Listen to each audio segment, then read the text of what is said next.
আসসালামু আলাইকুম সুধী দর্শক শ্রোতা, আমি আপনাদের সম্মুখে হাজির হয়েছি একটা আশা করি আনন্দজনক, আমার নিজের জন্য অবশ্যই একজন লেখক হিসেবে আনন্দজনক খবর, আনন্দদায়ক খবর। সেটা হচ্ছে যে একটা নতুন বই গার্ডিয়ান পাবলিকেশনস লঞ্চ করছে খুব শীঘ্রই ইনশাআল্লাহ।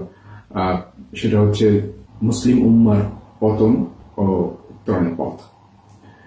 এই বইটা আমার বেশ কয়েক বছরের একটু একটু করে লেখা, কিছু কিছু করে চিন্তা ভাবনা এবং সেগুলোকে আকার দেয়া এবং পরবর্তীতে সেটাকে আবার নতুন করে বিশ্লেষণ করে দেখা, এরপরে চূড়ান্ত পর্যায়ে নিয়ে আসা। তো কয়েক বছরে একটু একটু করে লেখা বইটা। তো আসলে এই কথা তো আমরা অস্বীকার করার কোনো কায়দা নেই, সুযোগ নাই আমাদের, যে আমরা মুসলিম উম্মাহ অধঃপতিত অবস্থায় আছি। বিশ্বের সবচাইতে নির্যাতিত, সবচাইতে অপমানিত, অবহেলিত যে জাতি এখন বিশ্বের বুকে, তারা হচ্ছে মুসলিম উম্মাহ। অথচ বিশ্বের বুকে সবচেয়ে সংখ্যাগরিষ্ঠ এবং সর্বোচ্চ পরিমাণের বিভিন্ন ধরনের ধন সম্পদের মালিক এই উম্মাহ। প্রাকৃতিক সম্পদ থেকে শুরু করে সম্পদের মালিক এই উম্মাহ। তো সম্পদ যখন ছিল না, তখনও এই উম্মাহ সামান্য গুটি কতক সদস্য হওয়া সত্ত্বেও, সংখ্যালঘু হওয়া সত্ত্বেও বিশ্বকে শাসন করেছে, বিশ্বকে পথ দেখিয়েছে। সামাজিক বিপ্লব থেকে শুরু করে অর্থনৈতিক বিপ্লব, কৃষি বিপ্লব এবং সর্বোপরি বুদ্ধিবৃত্তিক বিপ্লবের যে রেনেসা, এটা মুসলিম উম্মার হাত ধরেই হয়েছে। ইউরোপীয় রেনেসা মুসলিম উম্মার হাত ধরেই হয়েছে। ইউরোপীয় রেনেসার সাক্ষাৎ জন্ম হচ্ছে আন্দালুসীয় মুসলিম সভ্যতার হাত ধরে। কাজেই বিশ্বের বুকে কার্যকর রেনেসা এবং বিপ্লব, যেটা অর্থবহ বিপ্লব, সেটা মুসলিম উম্মাই করেছে, মুসলিম উম্মার হাত ধরেই হয়েছে। সেই উম্মাহ, সেই মুসলিম গোষ্ঠী, সেই মুসলমানরা আজকে অধঃপতিত, নির্যাতিত, অপমানিত। এর কারণ কি? আমাদের অধঃপতনের প্রক্রিয়া ক্রমধারা শুরু হয়েছে কোথায়, ঠিক কোন জায়গাটা? আমরা যদি ঐতিহাসিক ক্রমধারা বিচার করে দেখি, তাহলে আমরা কি পিন পয়েন্ট করতে পারবো, সুনির্দিষ্ট করে বলতে পারবো ঠিক এই জায়গা থেকে, এই ঘটনা থেকে আমাদের অধঃপতনের ধারা শুরু হয়েছে। এবং এইটা হচ্ছে তার প্রথম কারণ বা একাধিক কারণগুলো এরকম।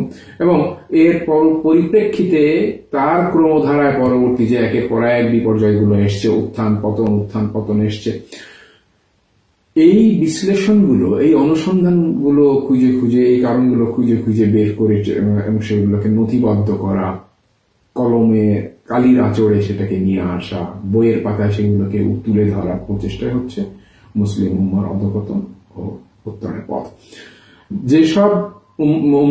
যেসব সচেতন গোষ্ঠী, যারা বিশেষ করে তরুণ যুবক গোষ্ঠী আগামী দিনে আমাদের এই অবস্থা থেকে মুক্তির পথ দেখেন, খোঁজেন, যারা সমাজ বিপ্লব করতে চান, সমাজের মানুষকে মুক্তির দিশা দিতে চান, নেতৃত্ব দিতে চান, তাদের জন্য, এবং যারা আমাদের অধঃপতনের কারণগুলো খুঁজতে চান, আত্মসমালোচনা করতে চান এবং সেই সব কার্যকারণ থেকে একক বা সামষ্টিকভাবে বেরিয়ে আসতে চান, তাদের জন্য আমার বিশ্বাস যে এই বইটা তাদের অনেক অজানা প্রশ্নের উত্তর দেবে। এবং পাশাপাশি যে যেখানে আছেন, তিনি সেখানে থাকা অবস্থা নিজ নিজ অঙ্গন থেকে তার এখন করণীয়টা কি, কোন পথে মুক্তির পথে কাজ শুরু করা লাগবে, কোন কার্যকর পদ্ধতিতে বা কোন পদ্ধতিতে মুক্তির জন্য প্রচেষ্টা শুরু করা প্রয়োজন, সেই দিক নির্দেশনা এই বইতে দেওয়ার চেষ্টা করা হয়েছে। উদ্দেশ্য ছিল এটা, এবং এই উদ্দেশ্যকে সম্মুখে রেখেই বইটাতে হাত দেওয়া হয়েছে। এর মাঝখানে যদি কিছু ব্যর্থতা থাকে, এটা আমার জ্ঞানের দুর্বলতা, কিন্তু আমার আন্তরিকতার অভাব ছিল না, বরং আমি পূর্ণ আন্তরিকতা নিয়েই, নেক নিয়তেই এই বইটা হাতে ধরেছিলাম। এটা আমার বইয়ের যে কটা বই প্রকাশ হয়েছে এ পর্যন্ত, তাতে এটা 48তম বই।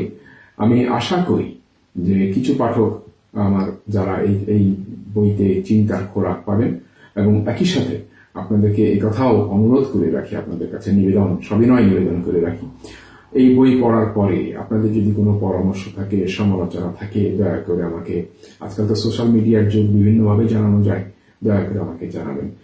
বইটা শেষ পর্যন্ত আলোতে নিয়ে আসার জন্য গার্ডিয়ান পাবলিকেশনস গত কয়েক মাস ধরে যে শ্রম দিয়েছেন, কষ্ট করেছেন, তাদের এবং যারা প্রত্যক্ষ পরোক্ষভাবে এই বইটার সাথে প্রকাশনার সাথে সংশ্লিষ্ট তাদের সকলকে অশেষ কৃতজ্ঞতা জানাচ্ছি এবং শুধু পাঠক আপনাদেরকে আবারও অশেষ কৃতজ্ঞতা জানাচ্ছি। সর্বোপরি এক আল্লাহ রাব্বুল আলামিনের কাছে শুকরিয়া, আলহামদুলিল্লাহ। আসসালামু আলাইকুম।